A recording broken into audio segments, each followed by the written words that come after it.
गेल्या काही आठवड्यांपासून भांडणारे शिवसेना आणि भाजप दोघेही आता थंड झालेत। काल शिवसेनेचे मंत्री मुख्यमंत्र्यांना भेटले आणि दोन्ही पक्षांच्या तलवारी नेहमीप्रमाणे पुन्हा म्यानात गेल्यात। डॉक्टर आंबेडकर स्मारकाचं भूमिपूजन, पाकिस्तानच्या माजी परराष्ट्र मंत्र्यांचं पुस्तक प्रकाशन, सामनामधून होणारी टीका, दुष्काळ करावरून दोन्ही पक्षातले मतभेद यावरून दोन्ही पक्षांमध्ये तू मेमे सुरूच होतं। त्यामुळे विरोधकांनाही आयतं खोलीतच मिळालं होतं। मात्र तुटेपर्यंत ताणायला नको ह्याची जाणीव दोन्ही पक्षांना झालेली दिसते आणि दोन्ही पक्षांनी एक पाऊल मागे घेतलेलं आहे। आणि आपण ह्या संदर्भात अधिक चर्चा करूया, अधिक माहिती घेऊया आमचे प्रतिनिधी अमित जोशी यांच्याकडून।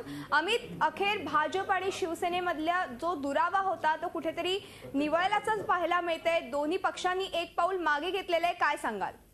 गेले 2 आठवडे या सगळ्या दोन्ही पक्षांमध्ये जोरदार धुसफूस सुरू होती।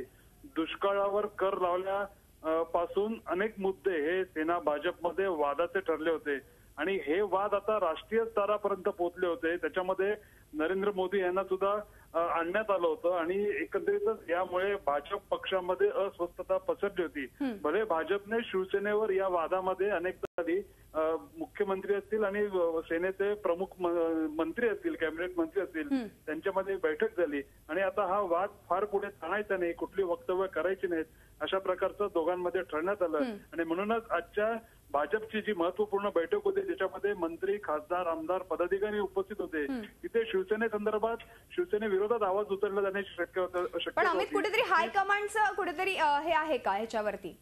नक्कीच, कारण जे वाद राष्ट्रीय स्तरावर पोहोचल्यामुळे, नरेंद्र मोदी यांच्यापर्यंत वाद पोहोचल्यामुळे आणि पुन्हा एकदा गोधरा प्रकरण शिवसेनेनं बाहेर काढल्यामुळे हे वाद वाढतील, विरोधकांना आयती संधी मिळेल आणि वर्षपूर्तीच्या मुहूर्तावर अशा प्रकारचा वाद उभा राहू नये आणि चुकीचा संदेश बरोबर वर्षपूर्तीच्या प्रकारचा निर्णय दोन्ही बरोबर अमित, नक्कीच धन्यवाद या संपूर्ण माहितीबद्दल। वर्षपूर्तीच्या मुहूर्तावरती असे प्रकारचे वाद होऊ नयेत ह्यासाठी कुठेतरी ही पावलं मागे घेण्यात आली आहेत दोन्ही पक्षांकडून। झी 24 तास रहा एक पाऊल पुढे।